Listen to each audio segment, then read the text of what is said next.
नमस्कार। सिनेमा संवाद में आपका स्वागत है। मेरा नाम है अमिताभ। सत्य हिंदी पर सिनेमा से जुड़ी अपनी साप्ताहिक पेशकश में हम हर हफ्ते बात करते हैं सिनेमा के तमाम पहलुओं के बारे में, क्योंकि हमारा मानना है कि सिनेमा सिर्फ मनोरंजन की चीज नहीं है।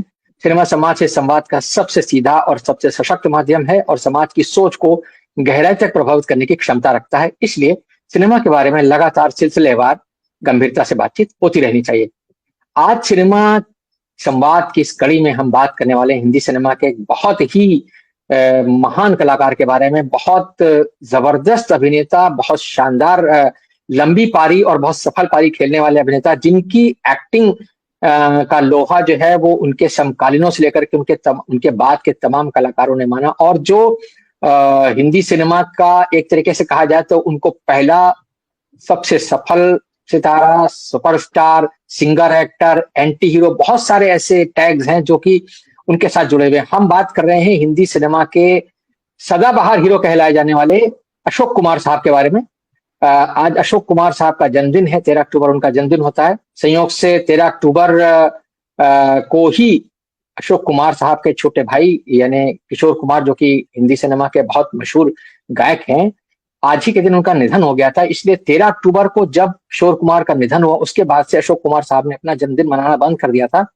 हम आज अशोक कुमार साहब को याद कर रहे हैं, उनकी उनकी अभिनय यात्रा को याद कर रहे हैं। एक तरह से ये एक ट्रिब्यूट है हमारी तरफ से अशोक कुमार साहब को। और इस बातचीत में अशोक कुमार साहब के बारे में बात करते हुए हम हिंदी सिनेमा की उन प्रवृत्तियों के बारे में भी बात करेंगे। कैसे अशोक कुमार अभिनेता बने, कैसे उनकी अभिनय यात्रा में क्या क्या पड़ाव आए, कैसे वो दौर जहां से उन्होंने काम शुरू किया और उसके बाद से लेकर के लगभग लगभग 60 साल से भी ज्यादा का समय उनका एक तरीके से सक्रियता का रहा, जो कि अपने आप में एक बहुत बड़ी बात है हिंदी फिल्मों में। और उसके बाद उन्होंने टीवी के पर्दे पर भी अपनी उपस्थिति दर्ज कराई। हिंदी में जो दूरदर्शन जब शुरू हुआ था, तो जो पहला सॉप अपेरा जिसको कहा जाता है हम लोग के सूत्रधार के तौर पर अशोक कुमार को शायद ही कोई भूल पाएगा। जो जिस तरह से वो इंट्रोड्यूस करते थे हर एपिसोड को, और जिस तरह से वो अपने एक खास अंदाज में कुछ उसको कविता के तरह से बना करके बातचीत करते थे, वो अपने आप में एक बहुत दिलचस्प कहना चाहिए दूरदर्शन के उस दौर की एक बहुत बड़ी एक ऐसी चीज बन गई थी, जिसकी वजह से लोगों को छोटे पर्दे का एक आकर्षण हुआ था। तो अशोक कुमार साहब के बारे में आज हम बात करेंगे, और हमारे साथ कुछ बहुत खास लोग मौजूद हैं, हिंदी सिनेमा के जानकार, जो कि हमेशा की तरह हमारे साथ हमारे कार्यक्रमों में शामिल होते हैं। हमारे साथ संजीत नार्वेकर साहब हैं, हिंदी सिनेमा के बहुत गंभीर अध्येता हैं। वर्षों से, दशकों से लगातार हिंदी सिनेमा के बारे में, मराठी सिनेमा के बारे में लिख पढ़ रहे हैं। कई किताबें लिख चुके हैं, डॉक्यूमेंट्री फिल्म बना चुके हैं। हिंदी सिनेमा से बहुत गहरा जुड़ाव है।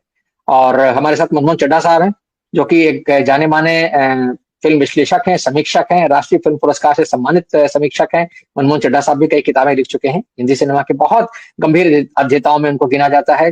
अजय ब्रह्मात्मा जी हैं, जो कि बहुत वरिष्ठ फिल्म पत्रकार हैं, समीक्षक हैं, कई किताबों के लेखक हैं। लगातार हिंदी सिनेमा के बारे में तरह तरह से जो है वो लोगों का ज्ञान बढ़ाते रहते हैं। एक यूट्यूब चैनल भी चलाते हैं सिनेमा हॉल के नाम से, जिसके जरिए भी वो फिल्म समीक्षाओं से लेकर के विश्लेषण की तमाम जो है बातें वो दर्शकों के सामने रखते हैं।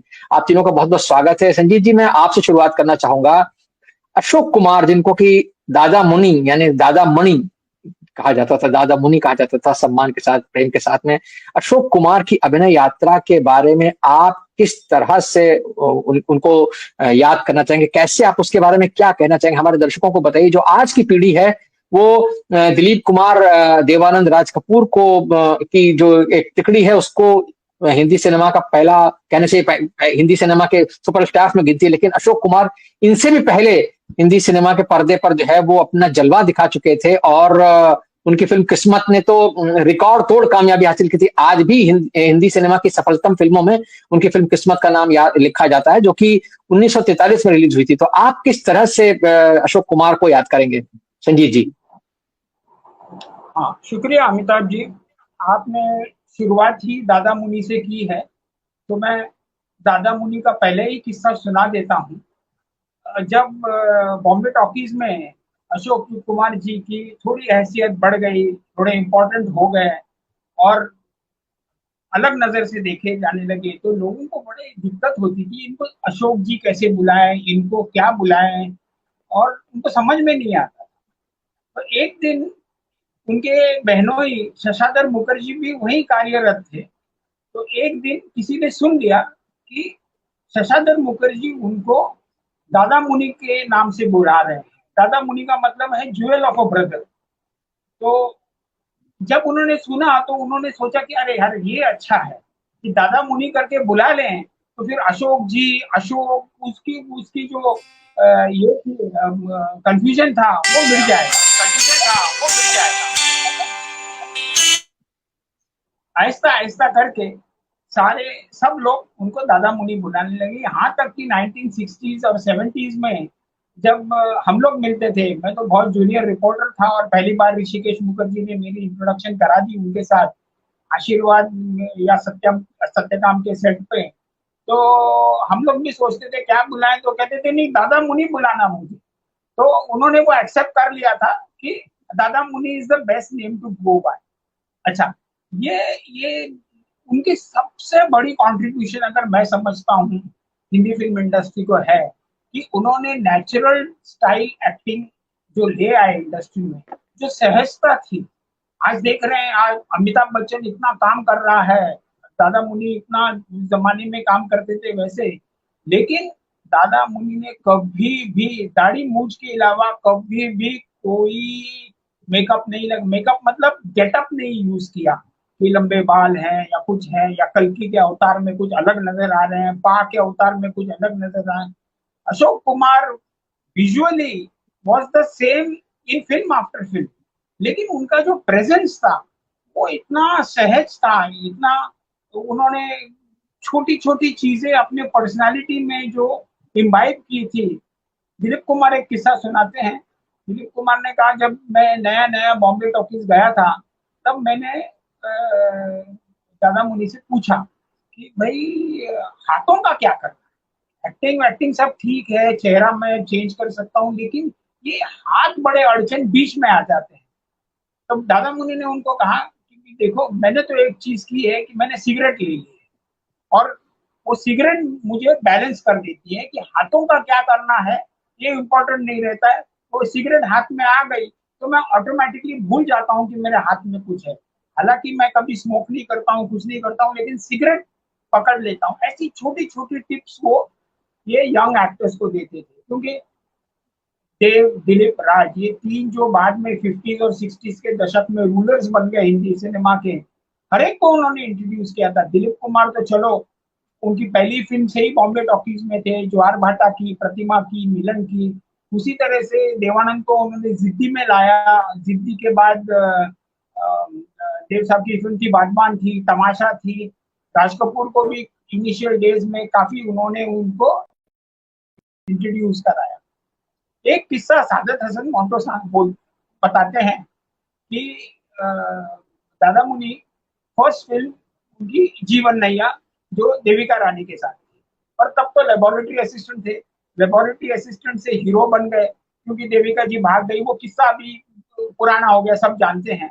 तब देविका रानी जब वापस आई तो उनका हीरो कौन बनेगा, तो इसको जबरदस्ती खड़ा कर दिया उधर, और ये बड़े झिझक रहे थे।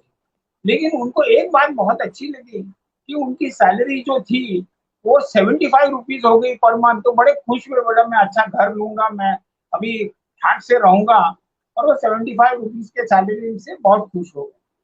उनकी तीसरी फिल्म अच्युत कन्या में थोड़ा बहुत स्टारडम आ गया, तो उनकी सैलरी 75, मतलब उसी साल में 1936 में जीवन नहीं आई, उसके बाद ये अच्युत कन्या आई। बीच में मेरे ख्याल से जन्मभूमि नाम की फिल्म थी, वो आई। 19 अच्युत कन्या के बाद उनकी सैलरी 75 से 150 हो गई। तो बड़े खुश हुए, बोले कि अरे वाह ये तो बहुत अच्छी बात है। फिर उसके बाद उनकी सैलरी जब झूला, बंधन, कंगन, ये जो तीन फिल्में हिट हो गई लीला चिटनेस के साथ, वन आफ्टर दी अदर, तो उनकी सैलरी 250 रुपया हो गई। तो सादत अली मोन्टो, सादत हसन मोन्टो अपनी किताब में लिखते हैं स्टार्स फ्रॉम अनदर स्काई, बोलते थे कि मैंने देखा कि दादा मुनि सैलरी लेने गए और उनके हाथ कांपने लगे। तो मैंने कहा क्या हो गया दादा, मैं हाथ क्यों कांप रहे हैं। उनके 250 रुपया मैं लूंगा कैसे और रखूंगा कहाँ, मेरे घर में तो इतनी सेफ्टी नहीं है। मतलब 250 रुपया उनको सैलरी लेने में इतनी झिझक होती थी कि घबरा गए क्या करना है। देखिए मैंने ये तो किस्सा बता दिया कि अच्युत कन्या में अटेंशन पे आ गए, झूला, बंधन, कंगन, ये 3 फिल्में 39, 40, 41 में काफी अच्छी तरह से चली तो फोकस में आ गए, लेकिन उनको स्टार जो आइकॉनिक स्टेटस मिला वो 1943 की फिल्म जो किस्मत आपने जो बताई, वो 50 वीक्स रॉक्सी सिनेमा बम्बई में चली, 187 वीक्स रॉक्सी सिनेमा कलकत्ता में चली। अशोक कुमार का पहला डबल रोल इस फिल्म में था, पहला एंटी हीरो का रोल था। और सबसे मजे की बात है जो मनमोहन देसाई को क्रेडिट करते हैं, पहला लॉस्ट एंड फाउंड, दो भाइयों का लॉस्ट एंड फाउंड फॉर्मूला ये किस्मत सिनेमा में था। और पहली बार आपको ये गाना याद होगा, उठो उठो, क्या दूर हटो है याद नहीं दुनिया आ वालों, रहा है। हिंदुस्तान हमारा है। दूर हटो है दुनिया वालों, हिंदुस्तान हमारा है। जी जी। हाँ, आज हिमालय की चोटी पर चढ़ हमने हिंदुस्तान ललकारा है, दूर हटो है दुनिया वालों, हिंदुस्तान है। हमारा है। जी और जी उसके बाद उन्होंने 43 नहीं, ऑलमोस्ट 50s में समाधि फिल्म की जो इंडियन आईएनए पे थी। तो उनकी वैसे देखा जाए ना तो आइकॉनिक स्टेटस एक्टर रहे हैं, उससे ज्यादा उनका सबसे लॉन्गेस्ट करियर रहा है।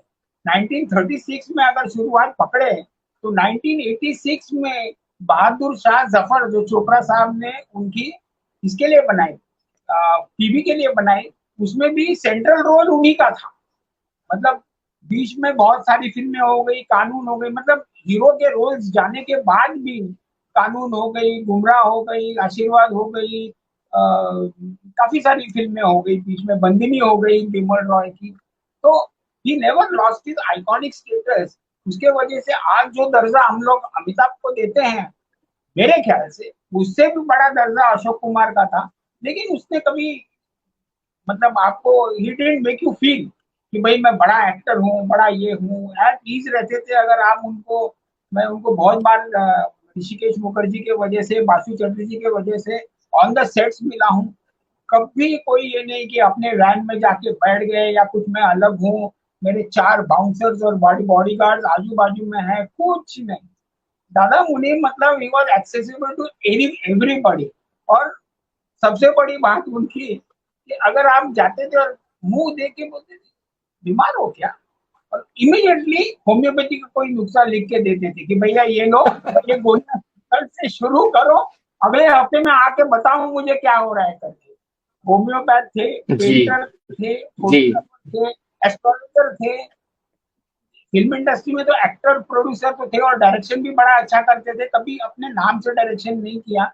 लेकिन कहते हैं 8 डेज नाम की जो फिल्म बनी थी, कंप्लीटली अशोक कुमार ने डायरेक्ट की, but he never took credit as a director. अब मेरी सूरत तेरी आंखें रफीक अली खान जो राखान के नाम से, वो पूरी फिल्म अशोक कुमार ने बनाई, लेकिन ही never took the title of director. लेकिन प्रोड्यूसर काफी काफी हद तक से, मतलब बॉम्बे टॉकीज में थे।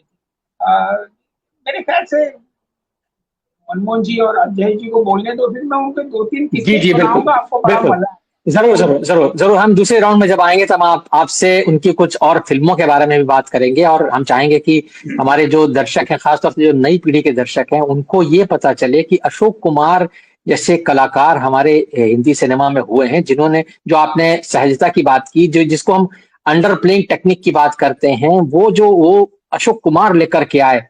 वो ये अपने आप में एक बहुत अद्भुत योगदान है उनका। और उसकी उनकी उसी चीज को जो है दिलीप कुमार ने उसमें अपना एक अलग अंदाज मिला करके उसको इतना बड़ा बना दिया, जिसको बाद के बहुत सारे एक्टर्स ने फॉलो किया। बलराज साहनी, मोतीलाल वगैरह तो थे ही, उसके बाद फिर अमिताभ बच्चन भी उसी शैली में काफी काम किया उन्होंने। और बाद में हमने देखा कि नसीरुद्दीन शाह और ओमपुरी जैसे एक्टर्स आए, जिन्होंने कि उसको एक और अलग ही ऊंचाई दी। बहरहाल अजय जी, मैं आपके पास आता हूँ। हम लोग यहाँ चूंकि बहुत सारी बातें संदीप जी ने कर दी हैं, मैं जब अभी अभी ऋषिकेश मुखर्जी का जिक्र उन्होंने किया, तो मैं चूंकि मैंने जब अशोक कुमार की, मतलब जाहिर बात है, जब फिल्म देखना शुरू किया था, उस वक्त जो सबसे पहली फिल्म मुझे याद आती है वो मेरे बचपन की फिल्म है, जो कि आशीर्वाद नाम की फिल्म थी, जो हमने मतलब 80 के दशक में कभी देखी होगी। लेकिन वो फिल्म जो थी वो 60s में आई थी, लेट 60s में आई थी। लेकिन और वो फिल्म ऐसी फिल्म है जिसका गाना, मतलब हम बच्चे थे तो हमें बच्चे के तौर पर वो गाना बहुत अच्छा लगता था, रेलगाड़ी रेलगाड़ी, जो जिसको कि हिंदी सिनेमा का पहला रैप सॉन्ग कहा जाता है। और अशोक कुमार ने क्या गाना गाया और उसको क्या पिक्चराइज किया गया। मगर उस फिल्म में जो उनका रोल है, जो उस रोल में जो शेड्स हैं, जो जोगी ठाकुर का जो उन्होंने रोल निभाया, वो इतना शानदार है। और एक बुजुर्ग आदमी जो कि एक सहृदय आदमी, ऋषिकेश मुखर्जी का जीनियस भी इसमें याद आता है अचानक से। मुझे याद है ऋषिकेश मुखर्जी के साथ उनकी कुछ बहुत अच्छी फिल्में हैं। मतलब आशीर्वाद तो है ही, सत्यकाम है, मिली है, अर्जुन पंडित है, खूबसूरत, जो ये 4-5 फिल्में जो मुझे अभी तत्काल याद आ रही हैं, आप लोग और उसमें ऐड करेंगे। अजय जी, आपसे मैं जानना चाहूंगा, अशोक कुमार साहब की कौन कौन सी फिल्में आपको याद आती हैं? क्योंकि वो, जैसा कि अभी संजीत जी ने कहा, 60 साल से ज्यादा का उनका करियर रहा है, और न सिर्फ हीरो के तौर पर बल्कि एक सफल चरित्र अभिनेता के तौर पर। यानी जब वो कैरेक्टर एक्टर हो गए थे, तब भी जो उनका जलवा था और उनकी वजह से फिल्में चलती थी। यानी विक्टोरिया नंबर 200 जैसी, नंबर 203 जैसी जो फिल्म है, तो प्राण और अशोक कुमार की वजह से याद की जाती है। मैं हूँ राजा, ये है राणा, दोनों मिलकर गाए गाना। अजय जी, आप क्या कहना चाहेंगे अशोक कुमार साहब के मतलब अभिनय यात्रा के बारे में? जी नमस्कार आप सभी को। और संजीत जी ने बहुत अच्छे तरीके से सारी बातें कह दी हैं। आ, आपने जिन फिल्मों का जिक्र किया ना, मुझे, मैं भी लगभग आप ही की उम्र का हूँ, तो मेरे लिए भी वही फिल्में हैं जिनसे अशोक कुमार से मेरा रिश्ता बनता है। चाहे वो खट्टा मीठा हो या खूबसूरत हो। एक शौकीन फिल्म आई थी, आपको याद होगा, शौकीन है। तो इस तरीके की फिल्मों से हमारी याद, बाद में जब फिल्मों में अब आगे आते हैं, लिखना शुरू करते हैं, तो रेट्रोस्पेक्टिव में पुरानी फिल्में देखना शुरू करते हैं, उनके किस्से सुनते हैं, उनकी कहानियां सुनते हैं, तो फिर लगता है कि ये इतना बड़ा कलाकार हमारे बीच में रहा। जो उनके कंटेम्परेरी तो हम नहीं है, लेकिन हम जब पत्रकारिता में आ गए थे तब तक वे थे, एक्टिव थे। और खास करके हम लोग आज तमाम फिल्मी एक्टर टीवी पर जाते हैं, अपने शोज करते हैं, लेकिन वो पहला हिंदी फिल्मों का पहला सुपरस्टार था जो टीवी पर आया था।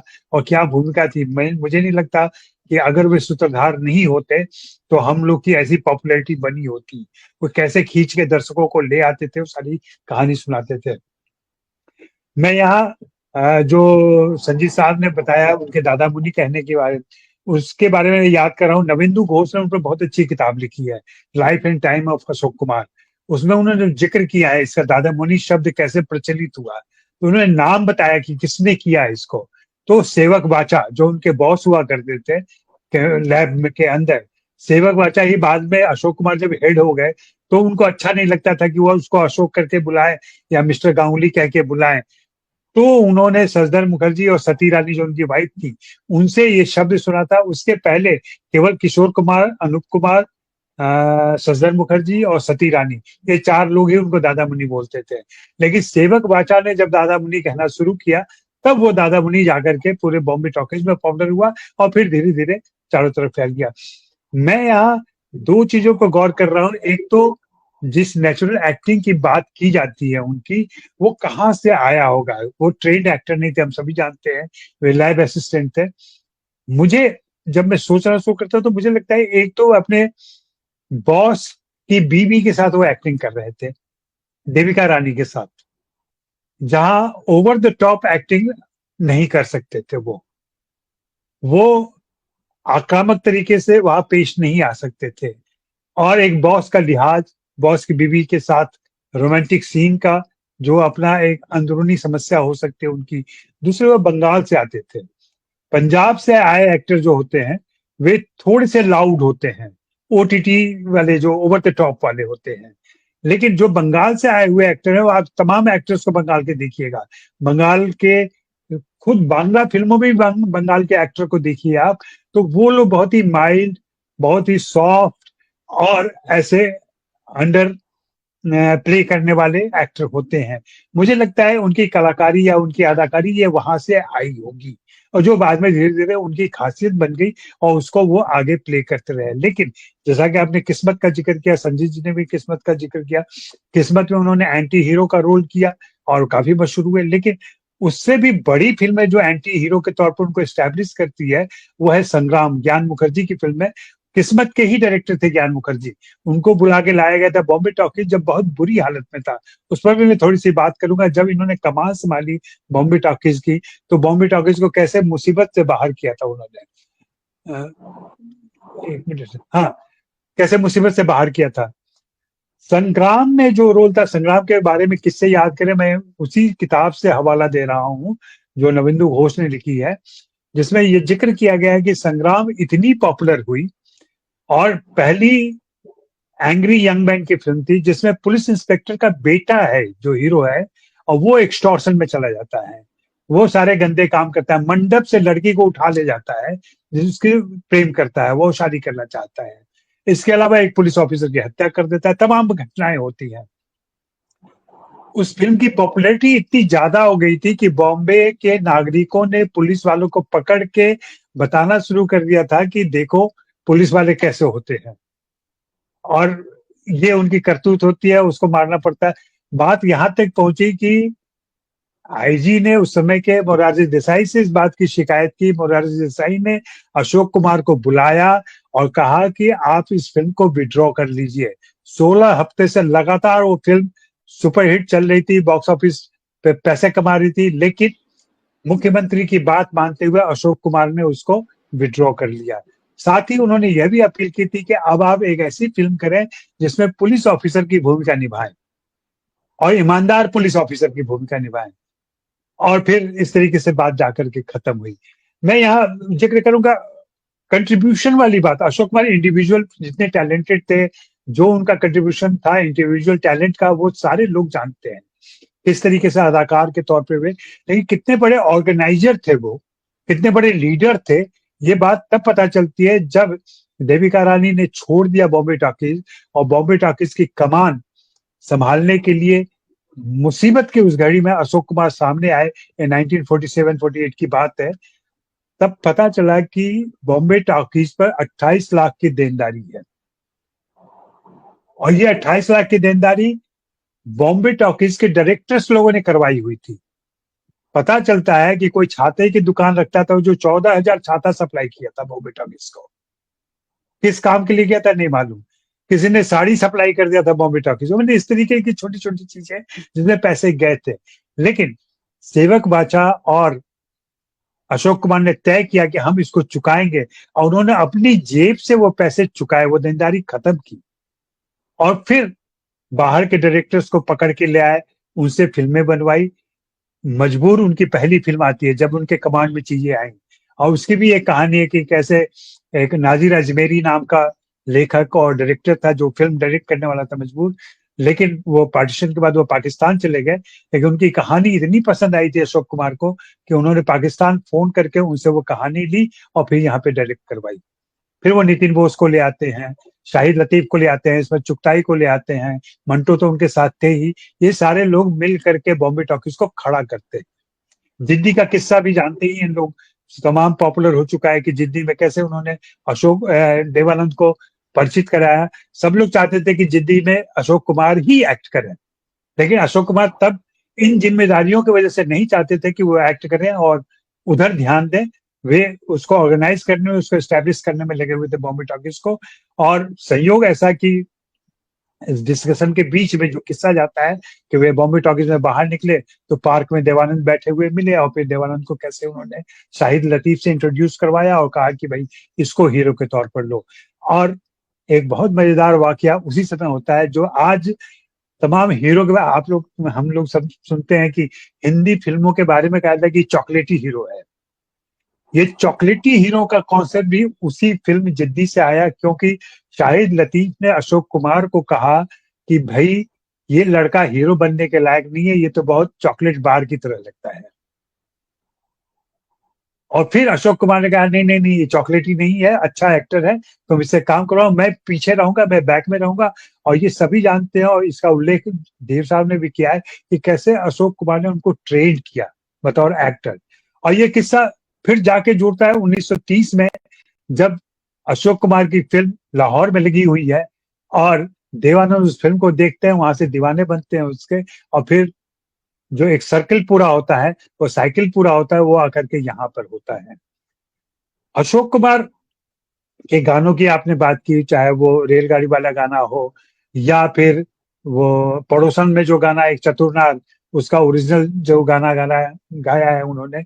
वे गायक थे, लेकिन गायकी में उन्होंने खुद को आगे नहीं बढ़ाया, या जैसा भी रहा उनको मौके नहीं मिले। सिंगर एक्टर के तौर पर वे स्टैब्लिश नहीं हो पाए। सिंगर एक्टर थे वो, शायद उस समय क्या वो जरूरत भी थी, और अछूत कन्या वगैरह में गाने भी गाए उन्होंने, लेकिन उनके गाने में एक नेजल वो था जो कह लें कि नाक से थोड़ी सी आवाज आती थी उनके गाने में। शायद इसलिए भी वो हिंदी फिल्मों के हिसाब से पॉपुलर नहीं हो पाए, और तब तक मोहम्मद रफी और तमाम दूसरे लोग आ चुके थे 48 के आसपास, तो इसलिए भी उनकी गायकी की संभावनाएं कम हो गई थी। लेकिन बतौर एक्टर उन्होंने वेराइटीज ऑफ रोल किए हैं, और हम जिस अशोक कुमार को जानते हैं वे अशोक कुमार कैरेक्टर एक्टर ही रहे, और कैरेक्टर एक्टर के तौर पर हमने उनकी पहचान देखी। और खूबसूरत का रोल हो या शौकीन का रोल हो, जिस तरीके से उन्होंने हमें मुग्ध किया है, जिस ढंग से उन्होंने हमें प्रभावित किया है, मालूम नहीं वे अपने हे डेज में या अपनी जवानी के दिनों में कितने बड़े पॉपुलर रहे होंगे। वो किताबों से और मैगजीन से पढ़ के पता तो चल जाता है, लेकिन वो एहसास हमारे अंदर नहीं हो पाता, क्योंकि तब तक बहुत सारे लोग आ चुके थे। हम जब बड़े हो रहे थे उस समय अमिताभ बच्चन का क्रेज था, और धर्मेंद्र थे या तमाम दूसरे लोग थे, इसलिए हमने उनको पहचाना। तो इन जो मध्यमार्गी फिल्में हैं जहाँ पे वे कैरेक्टर एक्टर कर रहे थे, या जब वे हम लोग को कर रहे थे, और एक आध मुलाकातें हैं, उन मुलाकातों में जो दादा मुनि जिस तरीके से एक दादा फिगर के तौर पर हम लोगों को मिले, और ये खूबसूरती है कि जिसको हम कह लें अदना पत्रकार भी अगर उनसे बात करना चाह रहा है तो वे समय देते थे। और ये तब का दौर था जब हम लोग को नंबर मिल जाते थे एक्टर्स के, और हम एक्टर को फोन कर लेते थे, और फोन करके खुद एक्टर से या उनके किसी असिस्टेंट से समय ले लेते थे। एक बार में नहीं तो 4 बार कोशिश करने पर उनको जब पता चल जाता था कि ये पत्रकार पैशनेट है हमसे बात करने के लिए, तो वे समय दे देते थे। वो चाहे देव साहब रहे हों, या दिलीप साहब रहे हों, या अशोक कुमार रहे हों, या इवन प्राण साहब जो लोगों से मिलना पसंद नहीं करते थे, वे भी समय दे देते थे। ये पुरानी पीढ़ी थी जो इस तरीके से हम्बल हुआ करती थी। अब वो चीजें तो दुर्लभ हो गई हैं। अब तो आप दीवार पर सिर मारते रहिए लेकिन एक्टर सामने नहीं आता है, उसके मैनेजर से ही आपसे बात कर रहे होते हैं। और फिर जब मैंने ये प्रसंगवश में कह रहा हूँ, अब जब मैनेजर आते हैं तो वे आपको सवाल की लिस्ट दे जाते हैं कि ये सवाल आप करेंगे। अब उससे भी आगे स्थिति ये आ गई है कि आपको अपना रिकॉर्डर भी नहीं ले जाना है, आपको अपना कैमरा भी नहीं ले जाना है, सारा काम वही करके आपको दे देंगे, और जो उनके हिसाब से फालतू सवाल आपने किए होंगे वे सवाल काट के निकाल देंगे। जी, तो आपकी बातों में जी बिल्कुल आपने जो बात कही है हाँ ठीक है। आपने आज की पत्रकारिता और आज के जो फिल्म स्टार्स हैं उनके संबंध का भी एक तरीके से जिक्र कर ही दिया, और वो अशोक कुमार के जमाने से लेकर आज तक कहाँ पहुंच गया मामला, ये बात अपने आप में ये एक अलग चैप्टर है जिस पर हमको अलग से बात करनी चाहिए, अलग से बात करेंगे। बिल्कुल करेंगे, हम करेंगे बिल्कुल। हमने पहले भी फिल्म पत्रकारिता के इस बारे में बात की है और आगे भी बात करते रहेंगे, क्योंकि फिल्म पत्रकारिता जो है वो भी सिनेमा के बारे में, सिनेमा संवाद का एक हिस्सा ही है। तो लेकिन जब हम अशोक कुमार के बारे में आज हम बात कर रहे हैं, तो आपने चूंकि सिंगर एक्टर वाली बात उनकी छेड़ दी और सारी बातें ये हो गई। मुझे याद है किशोर कुमार के कुछ गाने, खासतौर पे 2 गाने तो मुझे बिल्कुल याद आ रहे हैं इस वक्त। एक तो वो जो गाना है कोई हमदम न रहा कोई सहारा न रहा, ये अशोक कुमार की आवाज में पहले सुना गया, बाद में किशोर कुमार ने ऑफ कोर्स झुमरू फिल्म में इसको गाया। और दूसरा एक गाना जो पड़ोसन फिल्म का गाना जो आज तक बहुत मशहूर और बहुत गाया जाता है, एक चतुर नार गाना भी अशोक कुमार के, मतलब ये दर्शकों की जानकारी के लिए है कि वो उनको शायद ये मजा आए इस सूचना से कि ये गाना पहले अशोक कुमार ने गाया था और किशोर कुमार ने बाद में इसको अपने अंदाज में गाकर ऑफ कोर्स जो मन्ना डे किशोर कुमार की जुगलबंदी हुई पड़ोसन फिल्म है, उसने इस गाने को एक अलग ही आयाम दे दिया। बहरहाल आपने चूंकि अशोक कुमार साहब के बारे में बहुत सारी बातें कही हैं, मुझे तो वो जो उनके किरदार, जो खासतौर से जो बुजुर्ग किरदार रहे हैं, वो इतने ज्यादा प्रभावित करते हैं। और मैं जब भी कभी सोचता हूँ एक मध्यवर्गीय परिवार में जो बुजुर्ग की आप कल्पना करते हैं कि सहृदय बुजुर्ग होगा, जो कि आपको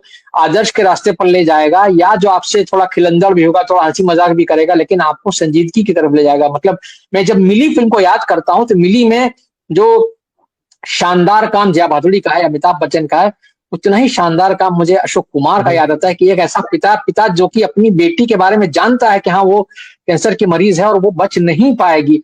और वो सीन मुझे बहुत अभी तक प्रभावित करता है जब भी मैं उस फिल्म के बारे में याद करता हूँ, जब वो अशोक कुमार अमिताभ बच्चन को बुला करके उससे कहते हैं, उसको अपनी बेटी से दूर रहने की सलाह देते हैं, और अमिताभ बच्चन उनसे कहते हैं कि भाई आप क्यों ऐसी बातें कर रहे हैं, कि आपको क्या लगता है मेरा अतीत जो है, यानी आपको मालूम है कि मेरे पिता और मेरी माँ का संबंध अच्छा नहीं रहा, तो आप शायद इसलिए दूर रहना चाहते हैं। वो कहते हैं नहीं बेटा तुम तो चंदन हो। वो जो डायलॉग है वो बड़ा बढ़िया डायलॉग है कि चंदन हो, और चंदन किसी की चिता में जलने के लिए ही नहीं होता, भले ही वो मिली की चिता क्यों ना हो। ये डायलॉग अपने आप में इतना पॉइग्नेंट डायलॉग है, इतना जबरदस्त डायलॉग है कि जब भी मैं इसके बारे में सोचता हूँ मतलब बड़ा भावुक हो जाता हूँ, क्योंकि ये और जिस अंदाज में उन्होंने बोला है, मतलब एक पिता जो कि अपनी बेटी के बारे में सोच रहा हो वो इस तरह से बातें करे। आप अशोक कुमार के ऐसे तमाम किरदार, लेकिन उसी उसी के ठीक कंट्रास्ट में जब आप उनको देखते हैं, आपने शौकीन का जिक्र किया, शौकीन का वो बूढ़ा जो कि मतलब अपने से आधी उम्र की लड़की, रसिक बूढ़ा है ना, तीनों उसमें बहुत जबरदस्त हैं। एक हंगल, उत्पल दत्त और अशोक कुमार, लेकिन अशोक कुमार इन सब पर हावी हो जाते हैं जब वो अपनी रसिकता का पूरा एक नया दिखाते हैं। या फिर जैसा खूबसूरत का जिक्र आया यहाँ पर, खूबसूरत जो फिल्म है ऋषिकेश मुखर्जी ने अगेन उनका आता है कि कैसे रेखा को के साथ उनकी एक वो फिल्म बनी है, और कैसे वो एक परिवार के खिलंदड़ बुजुर्ग की तरह जो है पूरा डिसिप्लिन जो है इधर से उधर करते रहते हैं।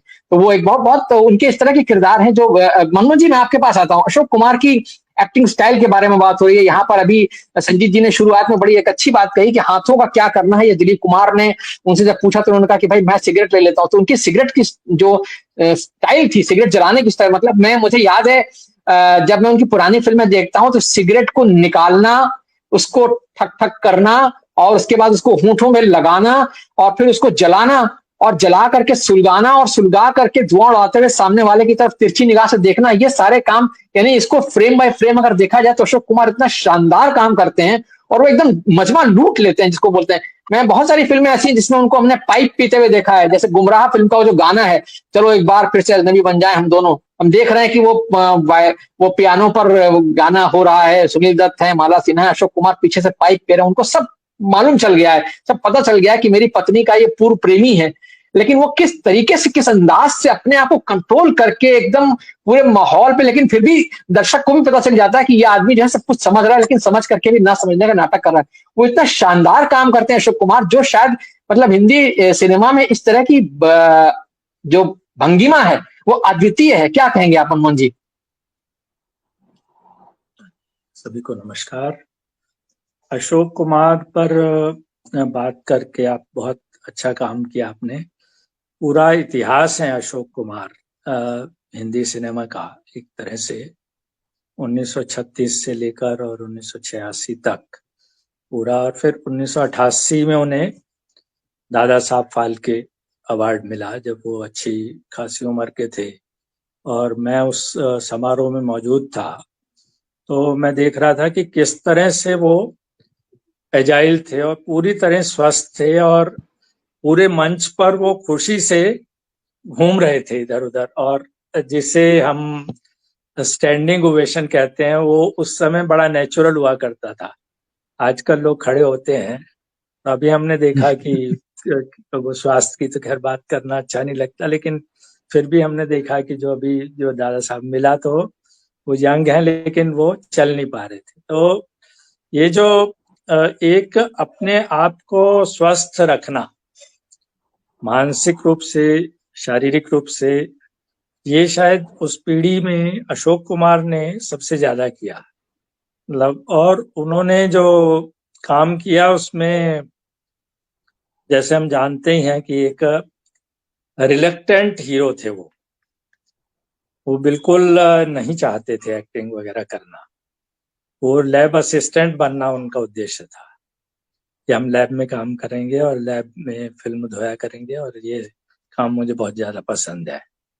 तो लेकिन क्योंकि शशधर मुखर्जी थे और बहुत ज्यादा जरूरत थी, तो उन्हें एक्टिंग करनी पड़ी। और एक्टिंग करने में उन्होंने कहा कि भाई हमेशा मालकिन के साथ, मालकिन हीरोइन है आपकी और आप हीरो हैं, तो आप कैसे एक्टिंग करेंगे, ये करके उन्होंने दिखाया। तो शुरू से ही वो एक बहुत सहज, जिसे कहते हैं सहजता का एक उन्होंने पैमाना बना दिया आरंभ से ही। जैसे हमारे दिलीप कुमार है, उनका एक मैनरिज्म है, राज कपूर का मैनरिज्म है, देवानंद का मैनरिज्म है, लेकिन अशोक कुमार जो है वो हर रोल में फिट है और बहुत वैरायटी के रोल वो करते हैं। और आप उन्हें एक रोल दे दीजिए तो वो उसे इस तरह करेंगे कि वो उस रोल के लिए बने हैं। और हिंदी सिनेमा में इस तरह की बहुत सारी बातें चलती भी रहती हैं कि मान लीजिए किसी फिल्म में हत्यारे का रोल है तो बहुत सारे एक्टर मना कर देंगे कि जी हम तो नहीं करेंगे। तो वो अशोक कुमार के पास जाएंगे कि भाई हत्यारे का रोल है तो आप बताइए करेंगे या नहीं। तो वो कहेंगे मैं क्यों नहीं करूंगा, मेरा काम है एक्टिंग करना। तो कई फिल्मों में वो रोल किया उन्होंने। अब जैसे कानून जैसी फिल्म है तो कानून फिल्म में उनका अद्भुत काम है। जी, कानून पूरी कानून का की नाम मैं लेने वाला था, बहुत उनके बढ़िया। जी। अद्भुत मतलब उनका पूरी फिल्म उनके ऊपर खड़ी है। कानून फिल्म जहाँ उत्तेजना है, फिल्म आरंभ होती है कि भाई दो लोग बात कर रहे हैं कि एक हत्यारा है और इस तरह से जज है, वो कह रहा है कि भाई हत्यारे पर अगर झूठा आरोप भी लगाया जाए तो मैं सिद्ध करके दिखा दूंगा। और इस तरह की जो थीम हम लोगों ने उठाए, भले ही वो हॉलीवुड से आते हो या कुछ भी, उससे कोई फर्क नहीं पड़ता, मैं मानता हूँ। क्योंकि फिल्म में हमेशा कॉन्सेप्ट से ज्यादा उसका जो क्रियान्वयन है वो महत्व रखता है बहुत ज्यादा। तो उस हिसाब से कानून हमारी एक लैंडमार्क फिल्म है। और जो हम बातें कर रहे हैं उसमें ये भी बात हो रही है कि धीरे धीरे हम इन सब फिल्मों को देख नहीं पा रहे हैं। ये एक बड़ी अजीब बात है कि जो ओटीटी वगैरह भी हैं या कहीं भी हैं तो हमें ये फिल्में नहीं देखने को मिलती। जैसे अफसाना फिल्म है, मुझे नहीं मालूम कि वो कहाँ देखने को मिल सकती है। जो हम सब बात कर रहे हैं कि किस तरह अप्रोच करना बड़ा आसान हुआ करता था। एक बिल्कुल नया आदमी है, पहली बार कहानी कह रहा है और फिर वो जाके स्वीकार कर रहा है कि जी मुझे फिल्म बनानी नहीं आती बिल्कुल, लेकिन मेरे पास एक बहुत अच्छी कहानी है और मैं आपको कहानी सुनाना चाहता हूँ। तो वो कहते हैं सुनाइए। अब ऐसा आज कोई एक्टर मिले, मैं तो नए लोगों को कहता हूँ, अजय जी भी बहुत सलाह देते हैं, तो बड़ी अच्छी बात है कि जो हमारे नए लोग हैं, जब कोई एक्टर डाउन एंड आउट हो तब आप उसे जाकर उसके साथ मिलें जुलें। नई पीढ़ी में ये चीजें बहुत कम है, तो उससे बहुत फर्क पड़ता है।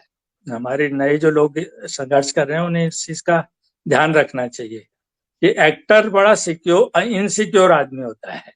एक्टर से ज्यादा इनसिक्योर कोई नहीं होता। लेखक बैठ के अपना कलम घिस सकता है, हम लोग हैं भाई खाली बैठे हैं, चलो कागज कलम उठाया कुछ भी लिख पोत दिया। लेकिन एक्टर को तो एक्टिंग करनी पड़ती है ना। एक्टर को जब तक आप कोई कैमरे वाला सामने नहीं होगा वो क्या करेगा, 15 दिन में वो नर्वस हो जाता है, उसे ब्रेकडाउन शुरू हो जाता है उससे। तो ऐसे एक्टर के पास जाना, उसे कहना कि भाई मुझे नहीं आती, और फिर उसे कहानी सुनाना। और कहानी जब सुना दी तो एक्टर कहता है कि भाई देखो कहानी जो तुमने सुनाई है और तुम्हारा कहानी कहने का जो अंदाज है वो इतना खूबसूरत है कि मैं ये जान रहा हूं कि तुम डायरेक्टर हो। तुम भले ही कहते रहो कि तुम नहीं हो, और तुम अगर खुद डायरेक्ट करोगे तो मैं एक्टिंग करूंगा। तो ऐसे जो लोग उस जमाने में हुआ करते थे, और वो जमाना जो बीत गया जिसे हम अब किताबों से जानते हैं। हमारे एक महान फिल्मकार थे ज्या रेनुआ, उन्होंने ये कहा था कि भाई जब फिल्में नहीं रहेंगी, लोग फिल्में नहीं देख पाएंगे, तो लोग आंद्रे बाजा की किताबें पढ़ के ये जानेंगे कि वे सिनेमा क्या होता है। तो आज हम जान रहे हैं, जैसे अजय जी ने जिक्र किया, तो बहुत सही बात है कि हमारी जो पुराने संस्मरण हैं वो भी बहुत इम्पोर्टेंट हो गए हैं। तो अशोक कुमार ने लगातार कोई भी रोल कभी ठुकराया नहीं और हर रोल में उन्होंने जान डाल दी। और अगर आप एक उनकी फिल्मों की सूची बनाएं तो आप देखेंगे कि श्रेष्ठतम फिल्में उनके काम से हो गई। हमारे जमाने में हुआ करती थी बहुत सारी फिल्में, जैसे बंदिनी फिल्म को आप देख लीजिए, हाँ अशोक कुमार का काम जो है उसमें है। और किस तरह से एक ट्विस्ट से वो सारी बात हो जाती है कि पूरी बातचीत हो चुकी है दोनों प्रेमी प्रेमी तो कि भाई मैं माफी मांगता हूँ, मुझे माफ कर दो। वो कहती है कि नहीं, अब समय बीत चुका है, अब मैंने दूसरे आदमी से। लेकिन एक छोटी सी बात को करके करेक्टर को कर देते हैं कि भाई एक करेक्टर जो एक डॉक्टर, अगर जेल में डॉक्टर है और एक छोटी सी बात से नाराज होकर वो इस्तीफा देके चला जाता है, तो उसकी मानसिक जो ऊंचाई है उसे वो हटा, मतलब इस तरह के जो माइनर डिटेल्स हैं इनसे हमारे फिल्मकार फिल्म बनाया करते थे। और उसमें दो पात्रों का, खैर अशोक कुमार है, धर्मेंद्र की वो पहली फिल्म थी, लेकिन धर्मेंद्र का रोल भी उसमें बहुत महत्वपूर्ण है। तो अब वो पूरा गाना जो है मेरे साजन है उस पार, इतना अद्भुत फिल्माया गया है। और उसमें अशोक कुमार, पूरा जो सीन है जो इन दोनों का हो चुका है, वही है जो दर्शक को हांट करता है। तो अशोक कुमार के अनेक सीन है ऐसे। और जो अजय जी ने बात की वो बिल्कुल सही है कि आप दिलीप कुमार की आवाज देखिए या राज कपूर की आवाज की मधुरता देखिए, और देवानंद का भी एक डायलॉग डिलीवरी का स्टाइल है, लेकिन अशोक कुमार की आवाज में तो हाई ऑक्टेव है, मतलब वो थोड़ा आवाज उनकी अलग जाती है, लेकिन उस आवाज को इतना सहज उन्होंने बना दिया और वो उनकी शक्ति बन गई लगातार। और वो शक्ति इसीलिए बन गई कि उन्होंने कहा कि भाई जो करेक्टर है, अब करेक्टर एक्टर हमारे यहाँ गलत टर्म है, लेकिन करेक्टर एक्टर होना ही तो अच्छी बात है। आप अपने करेक्टर को में जाते हैं और उस करेक्टर को जीते हैं और उस करेक्टर को जीवंत करते हैं पर्दे पर। ये काम जितना अशोक कुमार ने किया, शायद ही हमारे यहाँ और भी लोग हुए हैं, संजीव कुमार बहुत बड़े हुए हैं और लोग भी इस तरह के हुए हैं, लेकिन जो हमारे यहाँ जो दूसरे स्टार में वो तो उनके बारे में यही कहा जाता है कि वे करेक्टर कोई भी हो, लेकिन वो मतलब करेक्टर का हमें पता ही नहीं चलता। और हमारे दर्शक भी ऐसे हैं कि वो करेक्टर से तो करेक्टर को पहचानते ही नहीं। वो एक्टर को अगर कहानी भी सुनाएंगे तो कहेंगे भाई दिलीप कुमार ने ये डायलॉग बोला, धर्मेंद्र ने ये डायलॉग बोला, करेक्टर का तो नाम ही नहीं होता। तो अशोक कुमार का जो भी किरदार है उस किरदार को आप याद रखते हैं। और पहली फिल्म से ही किस्मत जो है, किस्मत में ही उनका वो सिगरेट का और किस्मत में ही वो अपराधी व्यक्तित्व है, और वहीं से फिल्म नवार की शुरुआत होती है। और वो युग भी बहुत जबरदस्त था जब बॉम्बे टॉकीज, तीनों ही स्टूडियो लगभग डूब रहे थे और तीनों स्टूडियो को भी कोई भी बचा नहीं सका।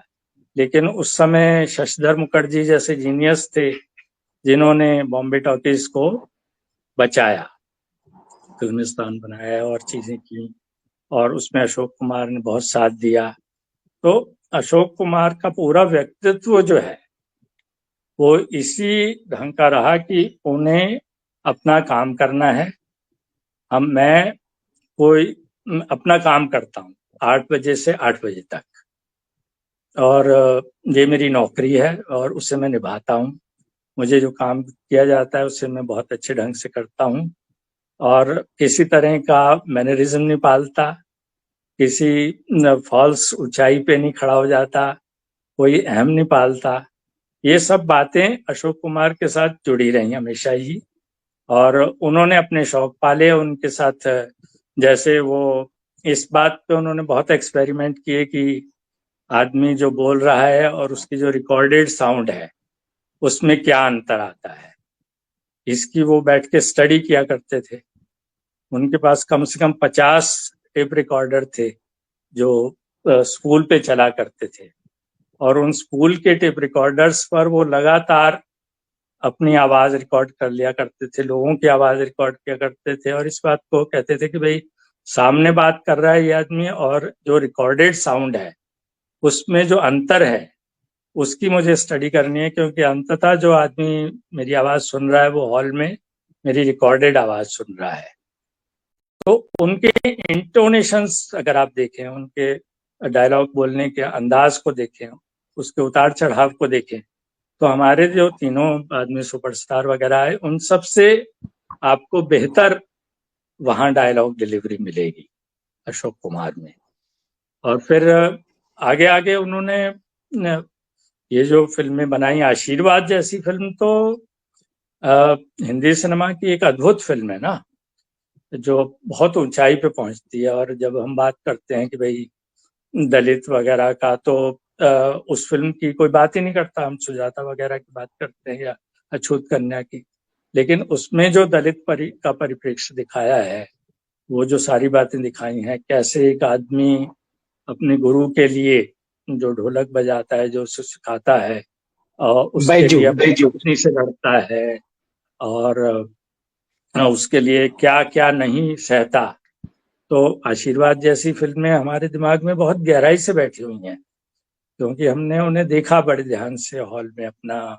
अब मैं उसे दोबारा देखूं तो शायद मैं उसमें क्या क्या नई चीज देख पाऊं। वो कई बार हो जाता है कि कुछ फिल्में, आप फिल्मों का के साथ ये होता ही है कि फिल्मों का एक इम्प्रेशन आपके दिमाग में बना रहता है।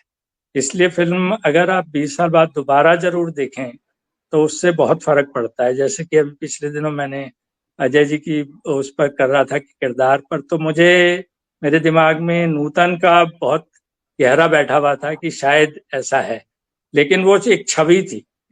फिल्म में वो बात, जब मैंने सौदागर फिल्म यूट्यूब पर मिली और मैंने पूरी देखी, तो मैंने कहा कि भाई ये सौदागर फिल्म जो है और जो मेरे दिमाग में छवि थी वो बिल्कुल अलग थी। और सौदागर फिल्म अब देखने के बाद मुझे लगा कि वाकई वो फिल्म तो इस लायक नहीं थी जो हमारे दिमाग में उस समय शायद इमेज बनी, क्योंकि मेरे दिमाग में वो इमेज थी कि नूतन एक बहुत स्ट्रॉन्ग कैरेक्टर है। लेकिन हमारे यहाँ सौदागर जैसी फिल्म भी बनी, और आज जब हम उस फिल्म को देखते हैं तो देखते हैं कि वो वाकई बहुत पेट्रार्की वाली फिल्म है और स्त्रियों की बेइज्जती करने वाली फिल्म है और अलग फिल्म है। तो आशीर्वाद जैसी फिल्म को हमें दोबारा देखना चाहिए। बंदिनी जैसी फिल्में हैं। और एक बार पूना आए थे अशोक कुमार, और हमारे जो प्रिय पीके नायर साहब हैं, वो लोग ऐसे लोग ही अब खत्म हो गए हैं। पीके नायर साहब ने एक घंटा अशोक कुमार पर पूरा भाषण दिया था कि अशोक कुमार क्या चीज हैं। तो पूरा सुनने के बाद अशोक कुमार ने कहा था कि देखिए, मैं यहाँ स्वीकार करता हूँ कि आप मेरे बारे में मुझसे ज्यादा जानते हैं। तो ऐसी एक विनम्रता उनके अंदर थी। और ये भी बात सही है कि नायर साहब तो अथॉरिटी थे ही। पीके नायर जैसा ऑफिसर होना, आजकल तो आईएएस वगैरह बैठ जाते हैं। तो पीके नायर बहुत सिनेमा में डूबे हुए थे, और अशोक कुमार और शशिधर मुखर्जी पर उन्होंने जो कुछ बताया उस समय, वो सब हमें याद है। तो अशोक कुमार को बहुत देर से दादा साहब फाल्के मिला, और हमारे यहाँ, और ये भी बहुत सौभाग्य समझिए आप कि आशीर्वाद में उन्हें बेस्ट एक्टर का अवार्ड मिला।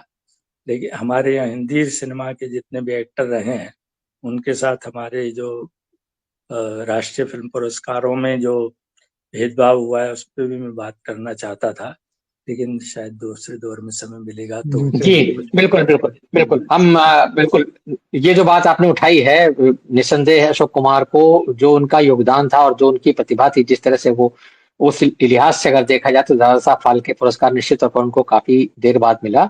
और ये भी है कि जिस ऊंचे दर्जे के यानी आला दर्जे के वो एक्टर थे, उसको देखते हुए उनको जो पुरस्कार या सम्मान मिलने चाहिए थे, शायद जितने ज्यादा मिलने चाहिए थे उतने ज्यादा उनकी झोली में आए नहीं।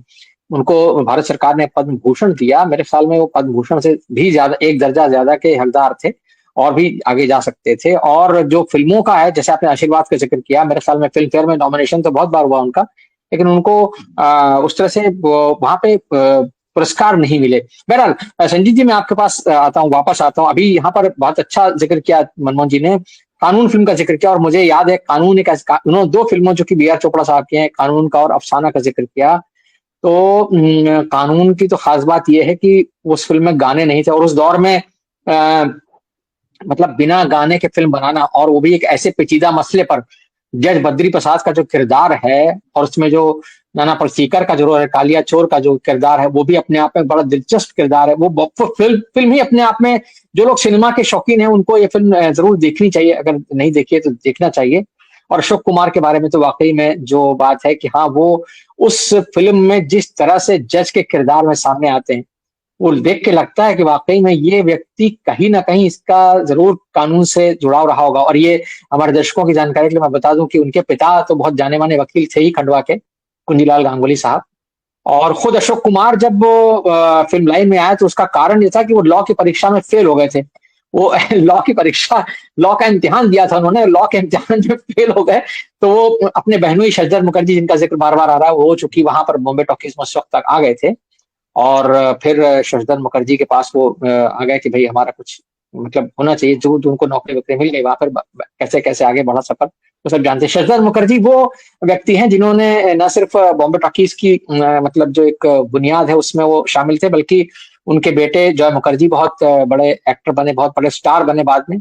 और जॉय मुखर्जी के एक भाई शोमू मुखर्जी से फिल्म एक्ट्रेस तनुजा की शादी हुई, तनुजा की बेटी काजोल है। तो एक तरीके से हम ये कह सकते हैं कि एक पूरा एक वंश वृक्ष जो है वो कैसे कैसे आगे चलता गया है। तो अशोक कुमार की जो एक कहना चाहिए वंशधारा है वो कहाँ कहाँ कैसे फैलती गई, कैसे टैलेंटेड लोग कैसे तमाम जुड़ते गए। उनके उनके भाई किशोर कुमार के बारे में हम सब जानते हैं, किस दर्जे के वो जीनियस सिंगर रहे और क्या शानदार एक्टर रहे वो। कॉमेडी में हर तरह से बहुत उनका योगदान रहा। संजीत जी, मैं आपसे जानना चाहूंगा वो कौन सी फिल्में हैं जिनका जिक्र यहाँ पर हो चुका है, लेकिन उसके अलावा और कौन सी फिल्में, प्लस अगर हम अशोक कुमार की जो एक्टिंग टेक्निक है जिसके बारे में यहाँ बात हो रही है, अंडर प्लेइंग टेक्निक की या सहज एक्टिंग की, जो नेचुरल एक्टिंग की टेक्निक की बात हो रही है, तो उस टेक्निक के माहिर बहुत सारे लोग थे। जैसे कि बलराज साहनी बहुत नेचुरल एक्टिंग के माहिर थे, हम जानते हैं। मोतीलाल बहुत माहिर थे, उनका भी कोई मैनरिज्म नहीं था, उनको भी याद नहीं कोई। संजीव कुमार थे और दिलीप कुमार ने उसको एक अलग ऊंचाई दी। दिलीप कुमार ने एक इंटेंसिटी दी, मतलब दिलीप कुमार की फिल्में देखते हुए लगता है कि हाँ ये आदमी कितना इंटेंसिटी ले आता है कैरेक्टर में। तो देवदास उसका चरम उदाहरण है। लेकिन अशोक कुमार हमेशा मुझे ऐसा लगता है जैसे वो एक मीडियम पिच पर चलते हैं। वो मतलब प्रेम में दीवाने हैं, लेकिन दीवानगी को भी वो एक एक लेवल नीचे रखते हैं। जैसे कि दीदार में देख लीजिए, जब वो नरगिस से वो भी प्रेम कर रहे हैं, दिलीप कुमार का प्रेम हमसे, दिलीप कुमार की इंटेंसिटी है, लेकिन अशोक कुमार जो है वो उतनी इंटेंसिटी जाहिर नहीं करते। उसी तरह से आरती फिल्म का जिक्र किया आपने, भीगी रात का जिक्र है, और बहुत सारी फिल्में यहाँ ने कि हम चित्रलेखा का भी जिक्र कर सकते हैं, जहां वो एक योगी बने, योगी बन के कैसे उनको एक नर्तकी से प्रेम हो जाता है, और कैसे वो फिर उस प्रेम में कैसे पागल होते हैं, कैसे क्या कुछ होता है। तो मैं आपसे जानना चाहूंगा कि ये जो डिफरेंस है उसमें अशोक कुमार को आप कहाँ रखेंगे? यानी बहुत सारे एक्टर्स हैं जिन्होंने की नेचुरल एक्टिंग की, अंडर प्लेइंग टेक्निक की है, लेकिन अशोक कुमार का वहां पर क्या आप उनको किस तरह से रैंक करेंगे? अगर एक्टिंग के हिसाब से देखा जाए तो मुझे लगता है कि अगर उनके चेलों में मतलब डायरेक्ट डिसाइपल्स नहीं है, लेकिन उनको कॉपी करके बहुत सारे एक्टर्स जिन्होंने अपना अपना काम चलाया, तो उससे सबसे नियरेस्ट संजीव कुमार है। दिलीप कुमार में जो इंटेंसिटी थी, अशोक कुमार की बात ऐसी थी, वो कभी भी कोई भी फिल्म में और थोड़ा जा सकते हैं लेकिन नहीं जाते हैं, थोड़ा पीछे हट जाते हैं। जैसे आप कहते हैं ना मिडिल पिच में खेलते हैं, उसी तरह से उनको मालूम है ये कैरेक्टर को मैं और आगे ले जा सकता हूँ, उसको और ऊंचाई तक ले जा सकता हूँ, लेकिन वहां तक वो जाते नहीं है, उसके पहले ही छोड़ देते हैं। ये जो दिलीप कुमार ने नहीं फॉलो किया, ना राजेंद्र कुमार ने फॉलो किया, लेकिन संजीव कुमार ने बहुत अच्छी तरह से फॉलो किया कि एक हद तक चले गए और फिर वहीं छोड़ दिया, आगे नहीं लेके गए। मतलब हमको हमेशा ये लगता है कि अरे भैया ये और थोड़ा और जा सकता था, लेकिन वो मेलोड्रामा की तरफ नहीं जाते हैं। तो आपने कहा उदाहरण दीजिए, तो बहुत सारे उदाहरण हैं, बहुत सारे उदाहरण आप ही ने लिए हैं और अजय जी ने और मनमोहन जी ने तो लिए ही हैं। मेरे हिसाब से उससे ज्यादा एक दो टिप्पणियां करना चाहूंगा। एक तो कानून की बात की, हालांकि थोड़ी हटके है। कानून में जो पहला सीन है जिसमें दो जज बात कर रहे हैं, एक अशोक कुमार है और दूसरा जज है, तो बहुत सारे लोग नहीं जानते हैं कि जो दूसरा जज की भूमिका जो की है वो दीवान शरार ने की है, जो शांताराम के फेवरेट राइटर थे उस जमाने में, लंदन से आए हुए थे, एक्टिंग करते थे, और उन्होंने ये काम किया और ये उनका आखिरी काम है। 1961 में उनकी डेथ हो गई। उनके नेव्यू आकाश खुराना अभी भी काम करते हैं इंडस्ट्री में, आकाश खुराना मेरे ख्याल से। फिर ये एक बात थी। दूसरी बात मैं कहना भूल गया उस वक्त पे कि हम लोग जब किस्मत की बात करते हैं तो एक याद रखिए कि किस्मत उस जमाने की ऐसी फिल्म थी जिसने 1 करोड़ का बिजनेस किया था 1943 में।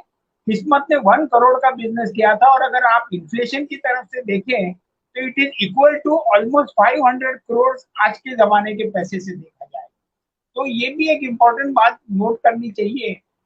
मैंने आपको बोला था कि उनका सबसे, एक्टर्स को तो सब लोगों ने बोला है कि मेंटर किया है, देव, दिलीप, राज, किशोर कुमार, अनूप कुमार की भी कोशिश की, बहुत सारे एक्टर्स उनको एग्जाम्पल लेके आगे बढ़े हैं, लेकिन उन्होंने डायरेक्टर्स को भी बहुत तरीके से मेंटर किया है। अगर आप देखेंगे कमाल अमरोही की पहली फिल्म महल उनके वजह से बनी, उन्होंने उनको काम दिया। महल पहले तो स्टोरी राइटर थे, स्टोरी और स्क्रिप्ट लिखते थे, लेकिन पहली फिल्म उनकी कमाल अमरोही की बनी जो अशोक कुमार ने बॉम्बे टॉकीज में दी।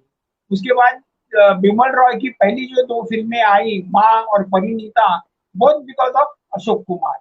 बी आर चोपड़ा की आपने कहा ही है कि अफसाना उनकी पहली, उसके पहले बी आर चोपड़ा ने एक करवट करके फिल्म बनाई थी जो किसी को मालूम नहीं है और ऐसी ही चुपचाप डूब गई, लेकिन अफसाना, शोले, ये सब बिकॉज ऑफ अशोक कुमार बनी। शक्ति सामंत जब आए थे तब उनको बहुत उन्होंने मेंटर किया था, और शक्ति सामंत एक बड़ा मजेदार किस्सा बताते हैं। कहते हैं कि उस जमाने में हम लोग असिस्टेंट डायरेक्टर थे, हमेशा काम ढूंढते थे, कुछ ना कुछ एक्स्ट्रा पैसा मिल जाए तो हम लोग तैयार होते थे। तो अशोक कुमार हमेशा कहते थे कि भैया इंस्पेक्टर है क्या, इंस्पेक्टर का काम है, शक्ति सामंत को बनाओ इंस्पेक्टर। तो मैंने बोला कि अशोक दादा मुनि के कहने पे मैंने इतनी पिक्चर में इंस्पेक्टर का काम किया है, इसलिए मैंने इवेंचुअली रिवेंज लिया। मैंने जब मेरी पहली फिल्म लॉन्च की और बनाई तो उसका नाम इंस्पेक्टर रखा और दादा मुनि को इंस्पेक्टर बनाया उसमें। बोले इस तरह से मैंने उन पे रिवेंज ले लिया। ऋषिकेश मुखर्जी तो ठीक है, उसको अच्छी तरह से ग्रूम किया, और ऋषिकेश मुखर्जी ने ज्यादा यूज नहीं किया यंग अशोक कुमार का, लेकिन 60s में आगे चल के उन्होंने काफी, बासु चटर्जी को अच्छी तरह से उन्होंने ग्रूम किया। एक ही किस्सा सुनाऊंगा before I let other people speak, और वो किस्सा है बिमल रॉय का। उन्होंने जब परिणीता फिल्म करना को लिया, मतलब अशोक कुमार प्रोड्यूसर थे, तो बिमल रॉय को अपनी फिल्म 2 बीघा जमीन के लिए थोड़ा कलकत्ते का शूटिंग करना था। अब पैसे तो थे नहीं, यूनिट कैसे कहाँ से आए, कहाँ से हायर करें कैमरा, ये वो। तो उन्होंने सोचा धर्मराज की तरह मैं छोटा सा झूठ बोल देता हूँ, जैसे धर्मराज ने कुरुक्षेत्र की लड़ाई में छोटा झूठ बोला था, मैं छोटा झूठ बोल देता हूँ। उन्होंने कहा कि दादा मुनि अपने को थोड़ा कलकत्ता का सीन लेना पड़ेगा परिणीता के लिए, और मैं जाता हूँ वहां। और उधर 4-5 दिन के लिए अशोक कुमार जी का यूनिट लेके गए, और पूरा अपना काम जो एक्सटर्नल सीन्स थे, वो रिक्शा का रेस, विक्टोरिया मेमोरियल के सामने जो भी था वो सब अपना काम किया, और परिणीता के कोई आउटडोर नहीं निकाले। जब यूनिट वापस आ गया तो यूनिट तो था ही अशोक कुमार का, तो एक मेंबर ने जाके चुगली कर दी दादा मुनि के पास, दादा मुनि गए तो थे लेकिन आपका कोई भी काम नहीं किया, सब अपनी फिल्म का करते रहे। अच्छा, इन्होंने फिर 2 बीघा जमीन के थोड़े जो फोटोग्राफ्स थे वो दिखाए Meena Kumari. Meena Kumari was heroine of Parineeta. तो मीना कुमारी को बहुत भाग है, उसने बोला नहीं मैं ये फिल्म में आना चाहती हूँ। तो बोले कैसे आओगे, Nirupa Roy is playing the main role. तो उसने कहा नहीं नहीं, कैसे भी करके मुझे इंक्लूड करो। तो उन्होंने एक गाना क्रिएट किया उनके लिए, आजा री निंदिया, जो मीना कुमारी वो पिक्चर में गाना गाती है। ये सब देख के अशोक कुमार को बड़ा गुस्सा आया। उसने बोला यार ये आदमी मेरी फिल्म को बाजू रख के अपनी फिल्म बना रहा है और मेरे से यूनिट ले जा रहा है, मेरी हीरोइन को भी पटा लिया। बड़ा गुस्सा आया। उन्होंने कहा विमल राय तुमने बहुत गंदा व्यवहार किया मेरे साथ, you have treated me like अ बंगाली। बंगाली आदमी होता है ना वैसे तुम बिहेव किए, मैं कभी तुमसे फिल्म नहीं बनवाऊंगा। ऐसे करके नाराज होके परिणीता बन गई, अच्छी तरह से चली, सब कुछ हो गया। 1952 के बाद 10 साल कभी उन्होंने विमल रॉय की फिल्म की नहीं। अभी ये कहानी मुझे नवेंदु घोष ने बताई कि 1961 में जब बंदिनी की स्क्रिप्ट लिखी गई तो सोच रहे थे कि भाई जो विकास गुप्ता का कैरेक्टर कौन करेगा फ्रीडम फाइटर का। तो नूतन जी ने सजेस्ट किया कि अशोक कुमार को पूछते हैं। तो वो बात विमल रॉय के दिमाग में चिपक गई कि भाई ये बराबर रोल होगा अशोक कुमार के लिए। तो वो ये उनके बायोग्राफी में भी है। वो गए अशोक कुमार के घर, उनको कहानी सुनाई। अशोक कुमार को जब पता चला कि बिमल रॉय घर पे आए हैं, उसने बोला वो आदमी को पहले भगा दो, उसका मुंह भी नहीं देखना चाहता, निकाल दो यहाँ से। चले गए बिमल रॉय बेचारे, उनको कुछ समझ में नहीं आया क्या करें।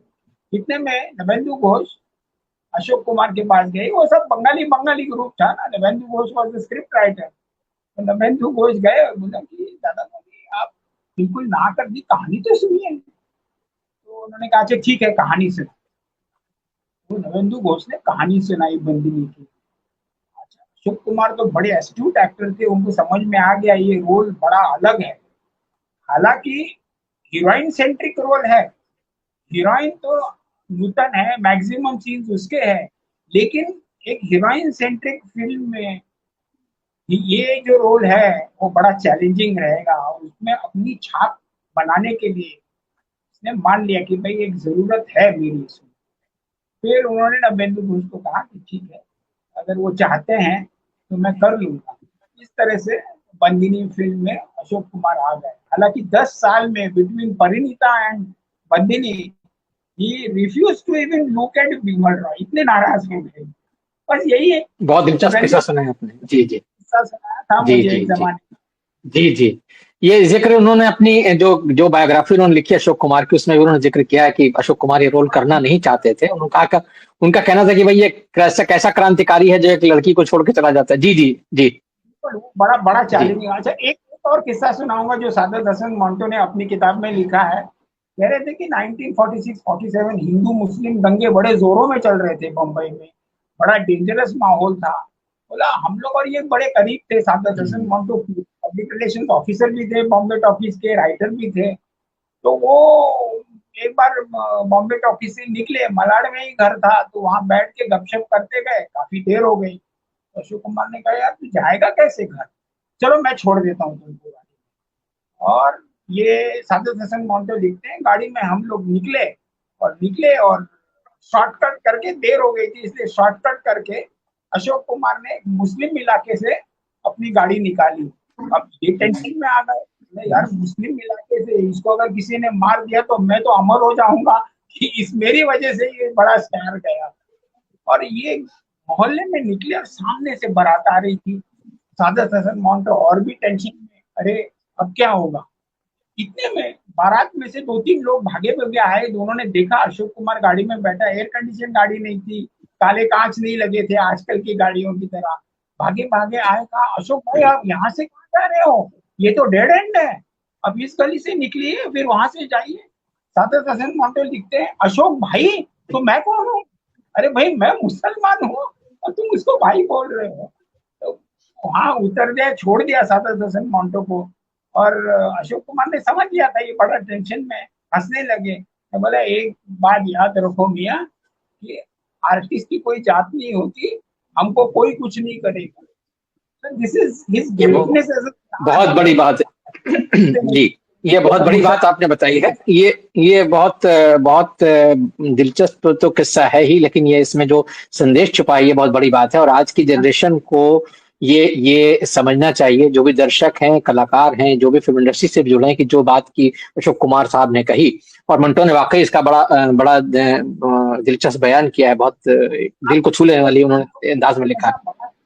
अशोक कुमार जैसा बड़ा स्टार एक राइटर को ड्रॉप जी करने गया था, उसके लिए जी तो जी पीआर वो पूरा जाएगा जैसे जाएगा मंटो की जी जी मंटो की किताब है मीना बाजार में उन्होंने जिन चीजों का जिक्र किया उसमें ये भी अशोक कुमार के ऊपर किस्सा है और काफी तफसील से उन्होंने बयान किया है। बहरहाल अशोक कुमार साहब पर हम बातचीत कर रहे हैं, हमें जो है बातचीत करते हुए अब हम अपनी कार्यक्रम के लगभग आखिरी हिस्से में आ गए हैं।